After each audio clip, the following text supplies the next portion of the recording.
Hello! Microsoft has great free apps that allow you to get organized your data online. I'm Edson. In this education technology series, we will explore the latest tools, best practices and techniques with the goal of helping you get organized.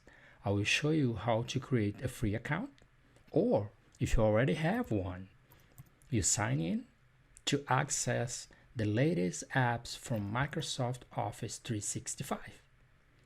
Just click on the top left side on the ellipsis to see a list of apps available for you to use for free.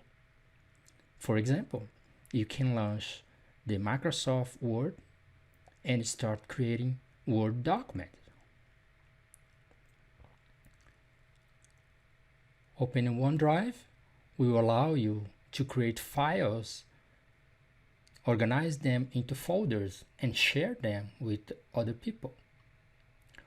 OneNote allows you to create notebooks, organized with section pages. It's a great tool to organize data. The calendar allows you to create events and also organize tasks.